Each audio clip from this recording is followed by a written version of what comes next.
Ал каза болгон жарандын эжесин күйөөсү чалганына сот турамы? Укук коргоо органдарынан запкы жеген Элдияр Асангариев акыйкат издейт. Жабырлануучу 26 февралда Октябрь райондук ички иштер бөлүмүнүн кызматкерлери тарабынан уур токмо калынып, анын кесепетинен Асангариевдин 2 омурткасы сынып, Борбордогу нейротравматология бөлүмүнө жаткырылган.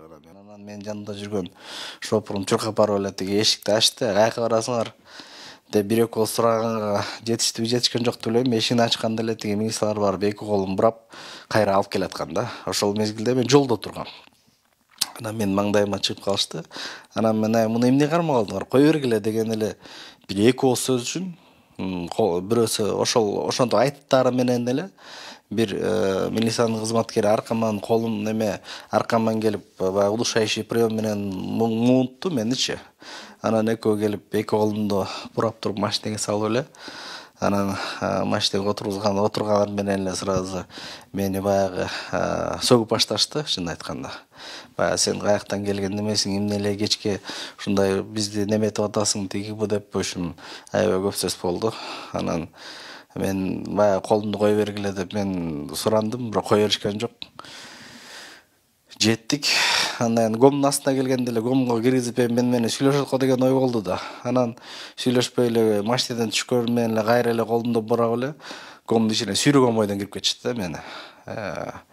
Анан ошо киргенден эле жанакындай уур токмо калып башташты да. 26 февраль күнү Элдияр Асангариев апасынын соода саттык дүкөнүн башка жака көчүрүүгө жардамга келгенин айтат. Ал жерге сот аткаруучулары дүкөндүн ордун бошотуу керек экендигин айтышкан. Жабырлануучунун пикиринде дүкөндү жүктөгөндөн кийин алар кайсыл жака алып барышаарын айтышкан эмес. Мен бир аз убакыт бергиле деп сурансам, сот аткаруучулары макул болушкан жок. Анан макул эмне кылабыз анан жүктөп бердик. Алып кеткенден кийин бизди салып кетип атат да, милициянын кызматкерлеричи. Павильонду жүктөп кеткенден кийин салып кетип атат да.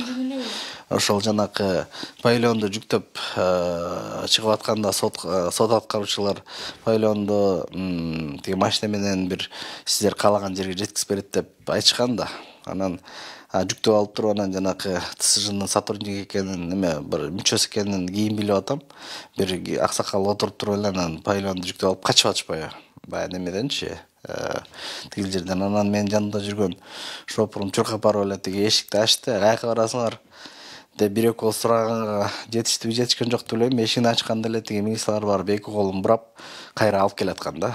Бул туурасында жабырлануучунун иниси Мирбек Асангариев өзүнүн Facebook баракчасына жазып, президент Сооронбай Жээнбековго кайрылган. Анда ИИМге реформа керек экендиги, антпесе күнүнө Кыргызстанда 7 адам тартип сакчыларынын запкысына кабылып, жылына 2,5 миңдей арыз түшөр айтылат. Ал эми ИИМдин ардагерлер кеңешинин төрагасы Султан Жоошбаев укук коргоо тармагын реформалаш үчүн элди дагы реформалаш керек деген пикирде. Кыргызстан демократиялуу өлкө болгондуктан эл өзүн эркин сезип, эч кимге баш ийбегендиктен кандай учурлар катталып келет. Андыктан коом дагы, тартип сакчылары дагы алгач билимге суугарылып, андан кийин гана баары бир мушту менен алдыга жылганда мындай учурлар катталбайт беле деген көз карашта. Эми реформа кылыш үчүн эл дагы реформага баш керек да. Мына жалпы кыргыз жараны дагы реформа баш керек. Биз баарыбыз тең, баарыбыз бирдей окушубуз керек да. Ошондо бир күч менен алып кетет элек да кыргыз элин. Мамлекетте бай болуп, ошого акча бөлүнүп, мына азыр реформа деп атабыз, жана ГАИ акылдуу шаар деп атабыз. Акылдуу шаар үчүн ошол иштеш керек, акылдуу шаар. Анан жанагы милициялар бизди коргойбу, эмне үчүн алар биздин жанагы арыз ээлердин запкысын жеп атат. Эми мен дагы айтып коеюн. Биздин арабызда дагы таза эмес кызматкерлер бар. Кыйноолорду алдын алуу боюнча улуттук борборуна 2018 жылдын эсеби менен 238 арыз келип, алардын 91% укук коргоо органдарына карата түшкөн. Аталган борбордон жардам сурап кайрылгандардын 40%-ын Бишкек жана Чүй облусунун тургундары түзсө, андан кийинкини Ош облусу ээлейт. Ал эми кыйноолорду алдын алуу боюнча улуттук борборунун жетекчиси Нурдин Сулаймановдун пикиринде, соңку 5 жылдын ичинде аталган борборго кайрылгандардын 85%-ы укук коргоо органдарынын запкысына кабылып, алардан жардам сурап кайрылышкан. Так санын айта албайм. Ошонун ашып кетсе 10%-на кылмыш иши козголот. Тергөө иштери бүтүп, сот органдарына өтүп, мындай жыйынтыгы чыгып, милициялар жазага тартылган иштер андан да аз. 2003 жылы кыйноо деген берене жаза кодексине киргизген, ошондон бери 15 жылын ашты. Тилекке каршы ошол жазага тартылган адам өтө аз болгону, азыр калп айтпасам, болгону 6 өкүм чыкты. Ал эми ИИМдин мурдагы төрагасы Кеңешбек Дүйшөбаев укук коргоо тармагын сот прокуратура системасына терең реформа керек экендигин айтат. Анткени Кыргызстан эгемендүүлүктү алган жылдары баардык тармакта комплекстүү реформа жүрүп, бирок укук коргоо тармагына көңүл бурулбай калган. Анын кесепетинен бүгүнкү күндө тартип сакчылары тарабынан катталып жаткан окуялар түзүүдө. Андыктан укук коргоочулардын дубалын бекемдеп, атайын иштелип чыккан концепциянын негизинде реформа жүргүзүлүп, баардык тармагын пландаштырып ашырганда гана иш оңуна жылат дейт.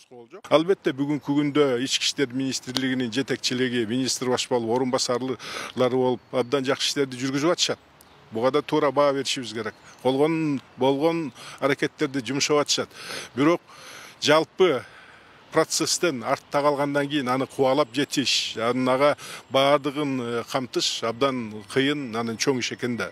Ошондуктан муну коомубузда, элибизде түшүнүү менен кабыл алып, Ички иштер министрлигине дагы, башка укук коргоо органдарына дагы тиешелүү жардамды бериш керек. Албетте биринчи кезекте укуктук базасын түздөгөнгө, андан кийин финансылык, материалдык базасын түздөгөнгө, кадрлык багытта, алардын даярдоо багытында илим менен өркүндөтүү, квалификациясы көтөрүү боюнча абдан зор иштер жасалышы керек. Буга чейин тартип сакчылары тарабынан ур токмок алынып, анын кесепетинен өз өмүрү менен кош айтышкан учурлар да катталып келет. Айласы кеткен карапайым калктын үмүтү акталбай, соттун чечимине нааразычылыктарын билдирип, жабылуу аяк ошол бойдон ачылбай калган учурлары коомчулукту соңку учурда иренжитүүдө. Акыл Аймаратова, Арнас Маратов, Next TV күндүн темасы үчүн.